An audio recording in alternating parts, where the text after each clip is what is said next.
And for anyone who is feeling the effects of the heat, I want to emphasize, and we have our health commissioner here, you'll hear from her in a moment, but heat stress can be fatal.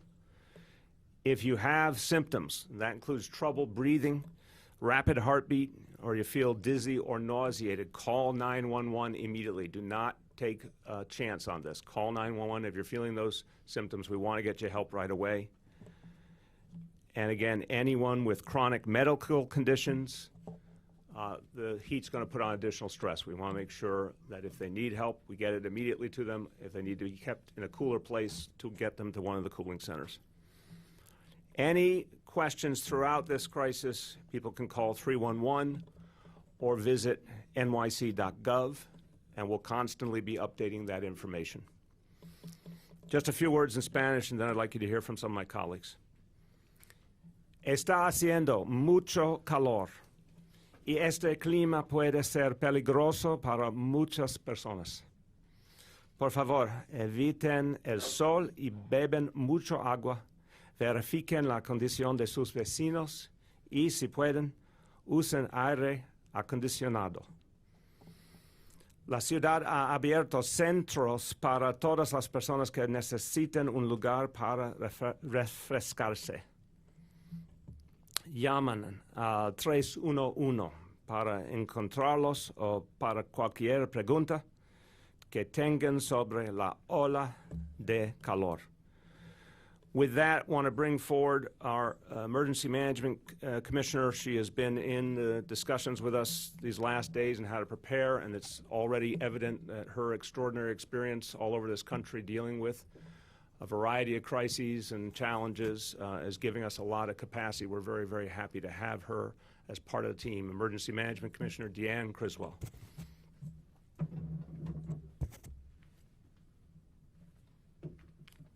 Thank you, Mayor. I want to emphasize again that heat is often an underestimated disaster and can be very deadly, and it should be taken very seriously. It can be extremely dangerous. The temperatures that are forecast, as the mayor stated, for the weekend are very hot, with a heat index well above 100 degrees as we get into Saturday. I want to remind everyone that's listening that these temperatures can be extremely harmful and deadly to vulnerable populations as well, like older adults and people with medical conditions. The best way to beat the heat is to use an air conditioner. And if you do not have an air conditioner, get to a cool place. As the mayor stated, we have approximately 500 cooling centers open throughout the 5 boroughs to offer relief from the heat. And again, to find your nearest cooling center, you can call 311 or go to nyc.gov/beattheheat. These cooling centers will be updated continuously throughout the event and throughout the weekend. We have also issued an advanced warning system message to communicate with healthcare providers and others who work with vulnerable populations, and city agencies and their community partners continue to check in on their most vulnerable clients. We are also in communication with Con Ed and PSE&G to monitor the electrical system throughout the period of this extreme heat. New York City Emergency Management is also working closely with all of our city agency partners to keep New Yorkers safe during this time. We are hosting daily conference calls with our partners, and our EOC will be open on Friday with some of our operational partners to monitor conditions and rapidly respond if necessary. We have also been in communication with elected officials, private sector partners, faith-based organizations, as well as nonprofits to provide updates about the heat, and we will continue to provide them updates throughout the weekend. We also want to remind you to stay informed. Follow @NotifyNYC on Twitter or download the app on your smartphone to receive the latest updates on the heat conditions. A couple things to reemphasize as far as your safety. Avoid strenuous activity, especially during the sun's peak hours between 11 a.m. and 4 p.m. If you must do strenuous activity, or if you want to exercise or walk your pet, do it during the coolest part of the day, which is usually in the morning between 4 a.m. and 7 a.m.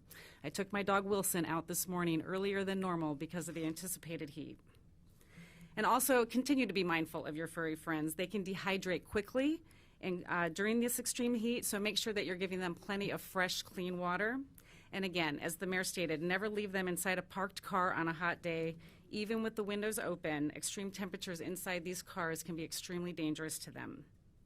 And finally, and very important, I want to encourage everybody to check on your neighbors. Extreme heat affects people of all ages, but some New Yorkers are more vulnerable than others, and we want to make sure that we're taking care of our friends, our neighbors, and our family, especially those that have chronic medical conditions. That's all I have. Thank you. Very much. Now I want to bring up our Health Commissioner, Dr. Auxiris Barbeau. Thank you, Mr. Mayor. Thank you, Commissioner Griswold. As the city's doctor, I want to warn every New Yorker that hot and humid weather, like what we're experiencing today and through the weekend, can be deadly.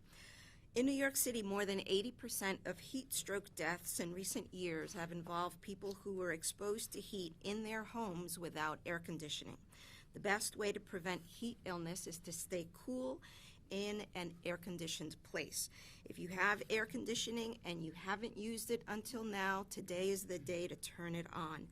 And we want to remind folks that setting it at 78 degrees will keep you cool, healthy, and will help keep your bills down as well. Also, it's important to take things slow. Reduce, eliminate, or reschedule strenuous outdoor activities without air conditioning if you can. If you normally exercise outdoors, as was just said, do it in the early morning or after the sun goes down. And it's also a reminder not to over-exercise your pets as well. For those without air conditioning, frequent tepid baths, showers instead of cold showers are what we recommend. And additionally, we want to remind New Yorkers of the signs and symptoms of heat-related illness. Heat stroke occurs when the body's temperature rises quickly and can rapidly lead to death. Call 911 if you or someone you know is displaying the following symptoms, signs and symptoms. So you can have either hot, dry skin or cold, clammy skin, confusion, disorientation, nausea and vomiting, trouble breathing, rapid heartbeat, weakness, or dizziness. All of these are signs that you need to get to medical attention ASAP. I also want to close by stressing these very important points. The safest place for infants, seniors, and people with chronic illnesses, including mental health conditions, is a place with air conditioning. If you have family or neighbors who are older or have health difficulties, check in on them and make sure that they're staying cool. Avoid strenuous outdoor activities. Drink plenty of water. Hydrate with water, not with alcoholic beverages, not with caffeinated beverages, but with water. And as was said, can't say it often enough, really checking in on neighbors. That's all I have, Mr. Mayor. Thank you very much, Commissioner. Now our Social Services Commissioner, Steve Banks. Thank you, Mr. Mayor. Just very briefly, I wanted to highlight a number of the actions that we're taking to address some of our most vulnerable residents, both through our Department of Social Services and our Department of Homeless Services. In terms of our Department of Social Services clients, we're reaching out to them, making sure that they are in good, safe circumstances. With respect to people that are on the streets, I want to emphasize again that we have plenty of capacity in our shelters. We have available beds for anyone. If you see a New Yorker in need, call 311 and either one of our outreach teams or NYPD homeless outreach team will come out and address the person's needs. During the weekend and in these heat conditions, we have redoubling our outreach teams in terms of focusing on the individuals we know to be on the streets. As you know, we have a by-name list. And the individuals that are on the streets are known to our outreach workers, and they will be working double staffing to bring people in, to offer them beds that we've got in our system. We have, again, I want to emphasize, a bed for anyone who wants to come in, and this is a period of time where if you've got a friend or someone you know, please try to convince them to come in or call 311 and we will send someone out to convince them to come in. Thank you very much, Commissioner. We're going to take questions on the heat situation, and then we'll take other questions thereafter. First, on the heat situation, Melissa. Mr. Mayor, we've been reporting on community centers in the City Housing Authority that are without AC. Can you explain to us why so many of the Housing Authority's community centers, 1 in 3, are still without air conditioning in mid-July? So let me first give you the state of play, and then I'll speak to the underlying problem, and I appreciate your reporting very much. So 149 cooling centers in the Housing Authority. I want to remind everyone, overall, we have over 500 city cooling centers. The Housing Authority centers for this event will be able to get their temperatures to 78 degrees or lower to allow people to be safe. So everyone should know you can go to any of the 149 centers to get that cooling. Now, to your underlying question, why were they not all put to their full air conditioning? I'm not happy about that either. I think it's a mistake. I want to get a report back from NYCHA about why it happened and how quickly they can fix it. This is something that was talked about days ago, should have been fixed already. But at least I can say that for the central need we have right now, which is to make sure that folks can be kept safe, those centers can keep people safe. Are you saying, just to be clear, are you saying that the 49 that don't have air conditioning now will have some sort of air conditioning Yes. before it gets dangerous? Correct. And they can keep the central question for us is, can you get it to 78 degrees or lower to make sure people are safe? The answer I've been told and I believe is yes. I have one other question, Please. and then I'm done. The city sent out a bulletin last night with a link to its website, and on the official list of New York City cooling centers, where people might even try to go today or tomorrow, some of those centers that don't have AC are on that list. Again, the obligation of the Housing Authority, and I made it very clear to them, is to get those centers to 78 degrees or lower by any means necessary so people will be safe. In the 2020 executive budget, there were 12 NYCHA senior centers that were being decommissioned that were being underused. 5 of them are in Brooklyn. Are there any additional measures that are being taken to make sure that people that live in and around those areas have access to a place to cool down? Yeah, in those cases, and I know there were specific actions taken on each one that were different, but let me just give you the broad answer. One thing that we know is the Housing Authority has lots of ways of communicating to the people who live in the Housing Authority. We're obviously communicating with all sorts of other means as well. In every case, there was a nearby senior center. So the senior centers obviously also are cooling centers, meaning just a regular neighborhood senior center. Those are also cooling centers. In each of those instances, there was a senior center very nearby. If any additional transportation or anything is needed, we'll provide it.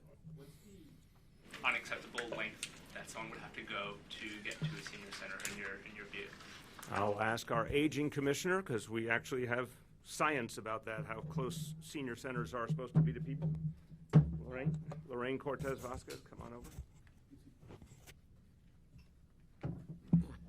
Thank you. Great. When we designed the plan, we were looking at centers that were no more than 7 blocks away from a particular senior center. And if that 7 blocks became an issue for any person who was a participant of that program, we would provide transportation. So everyone during this heat wave will have some place to go. Yeah, you speak about the NYCHA thing or in general? Just help us. I was talking to him about the NYCHA centers that he was referring to. So between you and Health Commissioner, anyone who's got the standard, There are 224 senior centers open for this particular crisis, and they're open beyond their regular hours of operation. And we are working to ensure that we have coverage over the weekend, and that's what we're working on right now. Will there be extended hours at the city's beaches?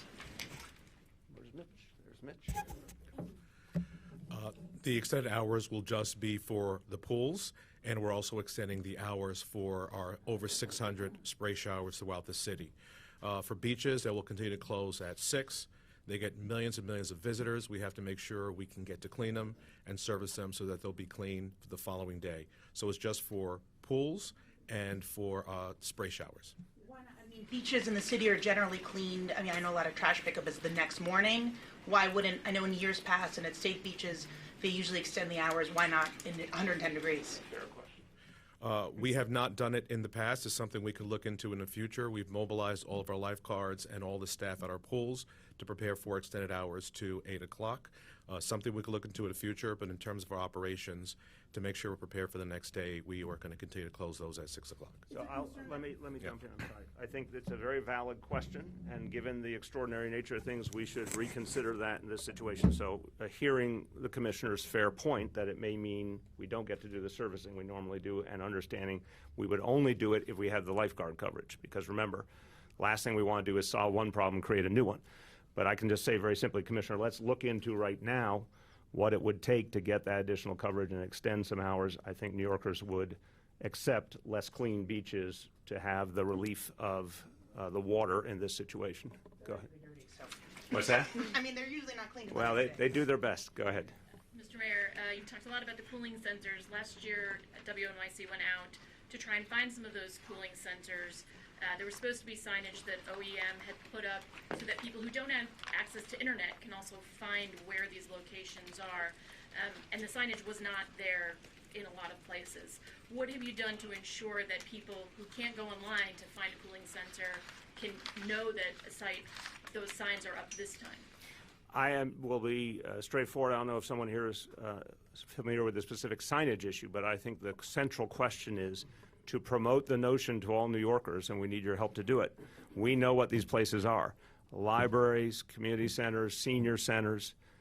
We want people to know that they are there. Anyone who doesn't use internet can call 311.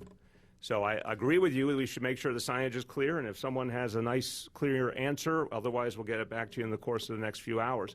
But I want to not make it seem to people like they're hard to find. If you can go online, you're going to get an absolute up-to-the-minute list. If you don't go online, call 311, and you can ask for your neighborhood and get the exact location. Yes, Greg. Where are you going to be this weekend? Here. So you decided to stay here because of this? Yeah, of course. Okay, so tell me how you feel about the potential for something that happens unexpectedly. When you're in Greg, we've been over this, and I'll go over it again. When we know something is coming, I'm going to judge it and act accordingly. If we don't know something is coming, then the question is to respond to it effectively, make sure things are being handled, and act accordingly. So it all depends on what we know. Here we have a clear indication that something's coming. Who has not gone? Yeah. Following up on that, did you have some sort of a campaign activities or anything planned that you decided not to do because Yeah, of of course. Yes. What were you going to do? I would have been out in one of the early states, but this is obviously a major situation, and it's predicted to go through Sunday, so I'll be right here. Yes, Gloria. Mr. Mayor, any concerns about, I know the blackout last weekend was determined not to have anything to do with usage. Correct. But is there any concern related to that, since the temperatures are going to get a lot higher? And have you had any conversations with Con Ed Yes. to ensure that they're prepared for that? Yes, and I will say, look, I'm talking to Con Ed. We're all talking to Con Ed. Emergency management's talking to them all the time. I spoke to the president of Con Ed last night. I'm getting a lot of assurances, but I'm also very upset with what happened on Saturday, not just because it happened, but because we're still getting mixed messages about why it happened. You know, originally we were told it would take a long time to get an answer, and suddenly they had an answer the next day, but they still have not been able to say exactly how they would avoid that scenario again. Yeah, it's the first blackout in 13 years. Yes, they resolved it in 5 hours. Those are good things. But I don't know exactly how they would handle that situation again because they're not giving me a straight answer. What I think is different about the usage question, one thing that is factually true is on the weekend, and the worst day is going to be Saturday, a lot of people in July are out of the city. In this case, that's helpful to us. We still have to take the usage very seriously, which is why, again, I'm ordering all city buildings to go to 78 degrees and will continually remind people to only use the energy they need. So I want to believe that since Con Ed has a lot of capacity, and they obviously are prepared for this kind of scenario, that they will handle it properly, but I still have not gotten the answers I want about what happened last Saturday. And there's been some power outages in Staten Island over the last 2 Right. days that I know you've been monitoring. Yep. But have they determined if that's tied to usage or something else, and is that a sign of what's to The come? Staten Island, the last outage got resolved pretty quickly. I don't know if Deanne has an update on underlying cause and what it might tell us. There's an outage now in Coney Island, which they're predicting gets resolved by when? 2 p.m. I have not heard how these things might interrelate. Do you have a thought on that, or do we need to get back? Okay, so let's come back to you on that with a. And it's only in Coney Island right now, that outage? By Far chance? as we know. Island has been restored completely. Okay, come on over so people can hear you. Staten Island was caused by a feeder, from what we're being told. Everybody has returned to full power on the grid.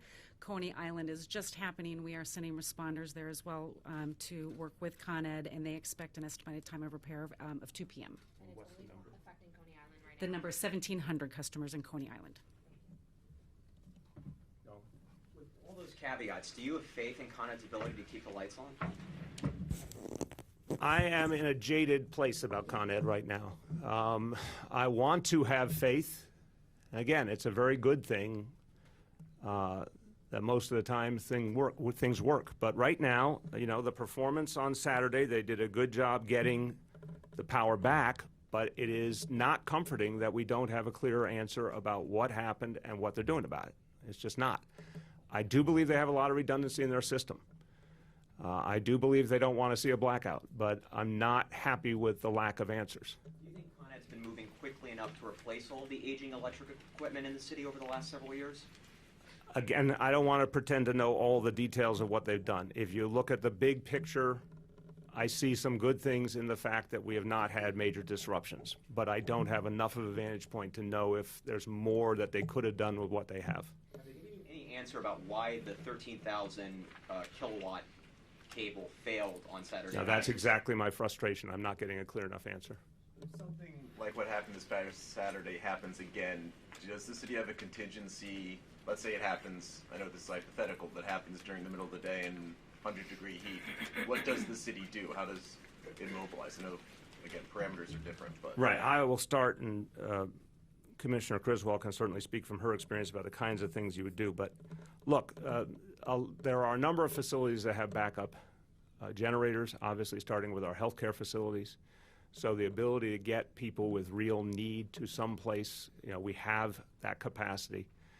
But anything that would happen in the middle of the day would put a huge, huge strain on this city, unquestionably. Our first responders, who did a brilliant job on Saturday night, of course, they would be there for everyone. We have more first responders than anywhere. So we would go and we would help people and we would try and get them to the cool places we had. But it's a situation that should make everyone, in my view, a little worried that those kind of scenarios we don't have a perfect solution for. And that's where I want Con Ed to reassure people by helping us know how they're going to avoid it in the future. And I'm disappointed that they haven't given us a clearer answer. Yes? I was out last week at one of the apartment buildings that was raided by ICE. And Wait, can we stay on this? We'll go to ICE in a moment. It's a heat wave, okay, yeah. You know, the city's done really good with messaging not to open the doors in these kinds of situations, but now that we're expecting more and more of these summer emergencies, how will the city prepare for advising and helping those who may or may not be undocumented? I wouldn't accept the notion that we're expecting more and more of these summer emergencies. I just don't agree. This is an exceedingly unusual situation we're facing right here. The last time we had 100-degree temperature was 2012. So this is literally the first time, as long as I've been mayor, that we will hit 100 degrees. So I just don't accept that this is going to be a typical thing. I want people to not make the mistake of thinking this is typical. They should actually treat it for what it is, an exceptional event, and get ready for it accordingly. But there are two very different realities. The first thing we got to do is make sure people are safe here and now. We'll talk about the ICE raids in a moment. They've been sporadic. I don't see anything huge happening here. I'm much more concerned right now about the health of people in the middle of a heat emergency.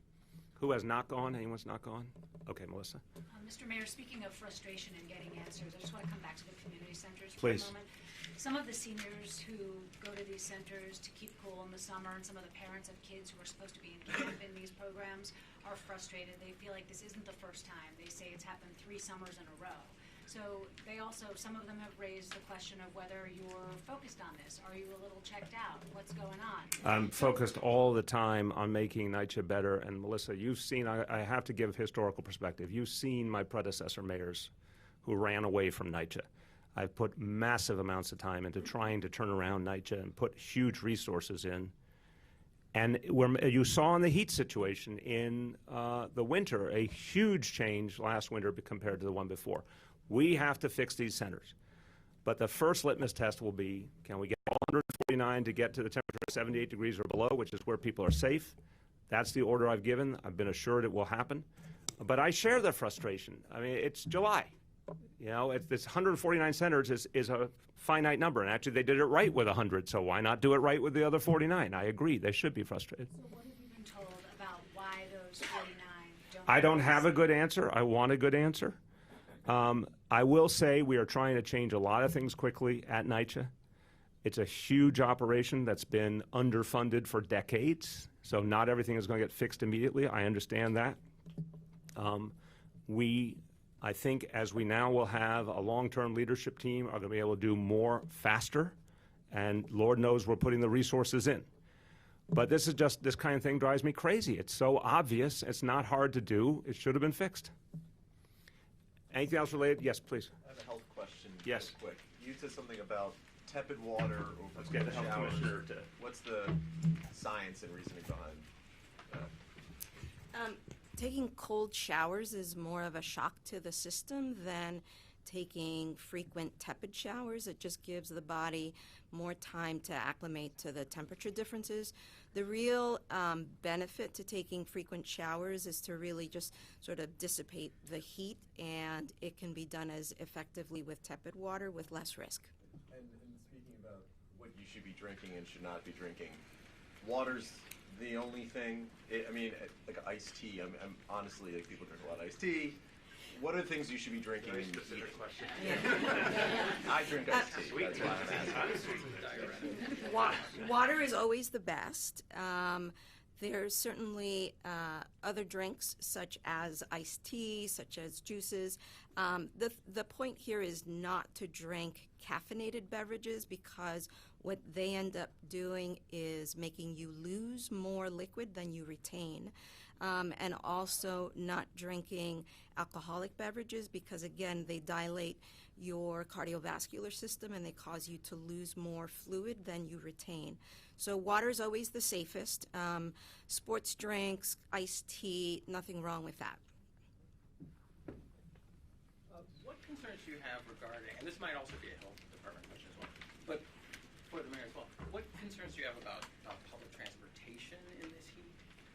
One, a lot of people end up being on these platforms in subways that have no ventilation. And if the trains are not running efficiently, they can't quickly get onto an hopefully air-conditioned car. Can you talk a little more about that? And for the health commissioner, same thing. Is there any advice you would give to people who might be in a situation where there's not a lot of ventilation, especially like a subway station? So the most important thing is to be prepared for the situation at hand. Carry water with you, dress in light clothing of light colors that can give you freedom to move, and to take frequent breaks in the shade. I think that there may be situations where it's challenging to avoid the heat, so for example on subway platforms, but if you're prepared in carrying water, dressing in appropriate clothing, I think that's the best way to remain safe. So to the other part of the question, look, again, I want to be careful. We got to inform people and we got to prepare people, but we also should not assume things that we don't know yet. I don't assume that the MTA is going to be dealing with any different reality than normal. You know, to say the least, I don't run the MTA. But right now, what we understand is we should have a consistent electricity supply. Therefore, the MTA would be running on whatever weekend schedule it runs on. To your question, though, I worry a lot about people on the subway platforms, because even if it's running on the normal weekend schedule, it is a lot of time between trains. I think people need to do everything that Dr. Barbeau said, but also be really mindful that if you don't need to go somewhere, don't go somewhere. It's kind of like we say in blizzards. This is now the heat equivalent of a blizzard if we're going up above 100 degrees. Don't go out if you don't need to go out. It's not business as usual. So if you're going to, normally you would go down the subway and you wouldn't think of standing there for 15 minutes or 20 minutes. It's going to feel really bad down there in this situation. If you don't have to go, don't go. Anything else on heat, please? This heat event isn't going to be localized to New York City. No. So have you had conversations with the governor's office and trying to coordinate some of these issues that will impact the grid and other statewide issues that we need to be aware of? We always coordinate with the state in any situation like this. It's an ongoing effort, and our teams are talking all the time. Right now, from what I am seeing and hearing, This is much more about making sure we take care of individuals and get them to what they need, and that people are just smart about energy usage. We're not hearing at this point a particular challenge to the grid if we handle things normally. Again, because, ironically, it is a summer weekend when so many people are out of the city, the demand in the city should go down very, very substantially. But we, out of an abundance of caution, are trying to make sure we are careful about the usage. So I'm much less concerned about that right now as I am of making sure that everyone who needs help is getting help immediately. Because this stuff you heard from Dr. Bobo, these symptoms, they can come on you really quick, and we just need to make sure if anyone thinks they need to be in a cool place, we got to get them to a cool place. If they're feeling those symptoms, we got to get a first responder to them right away. That, to me, is the most important thing. Yes? Stupid question. You said... There are no stupid questions. That's wrong. You said that city buildings would have their thermostats cranked up to 78 degrees as a way to try to cut down on power usage through the heat wave. Does the city have the authority to order office buildings, many of which will be empty over the weekend, to do the same? I will always be careful, since my lawyers are not present, about exactly whether we can order or whether it's encouraged or what rules we can use. We'll come back to you. It's a great question. I don't think it's stupid at all. We will come back with the answer. I do think that generally the private sector cooperates in these situations. They understand it's serious. They take it seriously. But I think it's a very good question, and Commissioner, you will work with me and our law department to confirm if there's any particular tool we need to use. Okay. And again, to your question, this is uncharted territory for me because this is the first time we've had this level of heat in my administration, so it's a good question that we will answer. Specific question. Dr. Barbeau, iced tea. I was going to call that one too. Is a caffeinated beverage. Did you mean decaf iced tea? You want to clarify that just for the viewer? So the most important thing is not to drink caffeinated beverages, and so if one chooses to use iced tea as their preferred beverage for hydration, yes, it should be uncaffeinated or decaffeinated. The other thing I want to just sort of note is in terms of the health risks, since this event will extend for a number of days, it's especially important to check on neighbors every day to make sure that they're keeping up with their hydration, to make sure that where they're living remains cool, so that if conditions change, then they can be moved to a safer place. So we want to make sure that folks understand that these are issues that, especially for health consequences, the more days go on with heat, the greater the risks in terms of potential adverse effects. Yes. Mr. Mayor, I understand there's a triathlon scheduled for Sunday. Yes. Anything?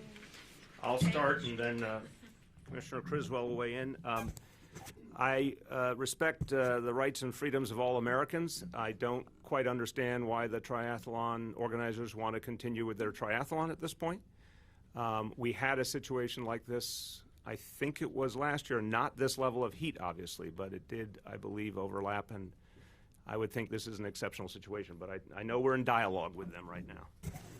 What are those conversations? Yeah, as a triathlete myself, and wanting to do that triathlon, I'm glad I didn't sign up this year. We have been in communication with the city's event department, talking to the event organizers themselves. They are looking at the options to perhaps shorten the run. They will make a decision possibly the day before, but maybe not until the day of. But we are going to continue to consult with them, provide our guidance and advice as to what we think the potential safety issues might be for the participants. Are there any additional resources that the city's going to have to provide if they do decide to go on with this to sort of mitigate the, whether it's OEM or first responders? What I will say is that, again, our EOC is going to be activated with multiple city agencies in it. Our Emergency Operations Center, thank you. Our Emergency Operations Center is going to be activated with multiple city agencies so we can respond quickly as needed. We are working with the fire department and EMS to ensure that they have adequate resources to support anything that might happen as a result of any of the events that are going on this weekend. Okay, last call. Anyone else on the heat situation? Yes. Mr. Mayor, do you think you would be going out of town this weekend if if there had not been a blackout the previous weekend? Again, it's really clear, and this is, but let me try and give you super easy ground rules that were true, 8 weeks ago before I was running for president, and they will be true always.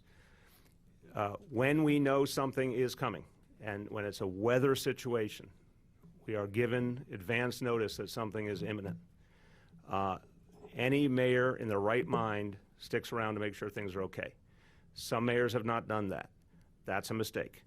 Now, when you have no indication whatsoever that something is going to happen and it happens, then the question is immediately making sure the team is where they need to be, the right actions are being taken to monitor the situation, come back as quickly as possible, and deal with it. So it's just an absolute consistent reality. I have before traveled to the U.S. Conference of Mayors. I've traveled to Albany. I've traveled to Washington. I've been on family vacations. This is not a new reality. When you know there's a problem, you have to address it. Yes? Did you cancel? What did you cancel? You had stuff Yes. scheduled. What did you Yes. cancel? What did you It was cancel? going to be a variety of events in early states. I don't have the chapter and verse. You can talk to the campaign. Specific things. Iowa was going to be one of the locations. South Carolina? Again, that's all I got for you. Go ahead. This is just one other follow-up on the triathlon. I mean, can the city just revoke their permit? Could the city tell the organizers, you can't have this event? Again, I am not a lawyer. I find that a very tempting equation. And I think the commissioner has an immediate conflict of interest, and she is a triathlete. But Commissioner, I don't know, or of any of my colleagues, I don't know the legal dynamic of canceling an event. I think it's a great question. Again, we have not had a heat emergency like this that has begged that question in the last 5.5 years. So unless you happen to know a few weeks on the job the answer, we will come back in the course of the day. It's a very good question. Yes, there are no stupid questions. Circle back to Greg's question. Can you talk a little bit about how the decision-making and whether or not you go or doesn't go changes based upon how hard it is to get back? It's Coming the back from same. DC, there's a train every hour. Yeah, but you know what? It's if you think something's happening, you don't go to D.C. even. I would disagree with that assumption. It's very straightforward. If there's something coming up, you have to get ready for it. If there's no expectation of a problem, you go about your life. Okay, last call on, other topics. Other topics. Yes? Mayor, you've been very careful the last 5 years talking about the due process that Daniel Pantaleo is entitled to and all the rules and regulations with the police department. But what do you tell the family now that we've waited this long, 5 years, and they say it's just simply too long? What do you tell them? Well, of course they're right. And first of all, every American is entitled to due process. So that's something I'll say anywhere, anytime to anyone who's critical, right, left, anywhere. Everyone has a right to due process, and every single one of us would want that right to due process. But the mistake here was believing that the Justice Department was going to do its job, and they didn't. And that's unfathomable to me, Dave. It's been 5 years. There were many points along the way where it seemed like the Justice Department was poised to make a decision up or down, just a decision. And they consistently told the NYPD not to proceed until recently with the administrative action. That's why I've announced a new policy that, unfortunately, I'm sad to say it, we have no faith in the Justice Department anymore. I don't want to ever see another one of these incidents happen in New York City to begin with. And I really believe from my heart that's the central thing we need to work on, is that there never be another tragedy. But God forbid there is, we will start the departmental proceedings immediately. We're not. We have the answer from the Justice Department. Why can't you move forward now that we have a final word? Again, the trial is almost complete, and the answer will come in August. We've been definitive about that. Gloria. Mayor, I know you spoke to the question this morning on the radio about why you can't legally fire Officer Pantaleo. But I guess my question to you today is, now that we know what the Department of Justice has decided, I want to ask you specifically if you have any regrets over how you handled this whole situation. This will undoubtedly become a part of your legacy as mayor of the city. Is there anything you wish you would have done differently? I regret that I trusted the United States Department of Justice. I really do. And Gloria, I said it this morning, but I want to say it for everyone here. I grew up watching the Department of Justice act as the protector of civil rights and civil liberties, and taking on racist policies and taking on state governments and local governments that were treating people unfairly. And I always believed, no matter how strange the politics were in our country, that the Justice Department would keep to that standard. I have never seen anything like this in my life. They failed to act in any way for 5 years. And what I regret was believing that the old rules still applied. They don't.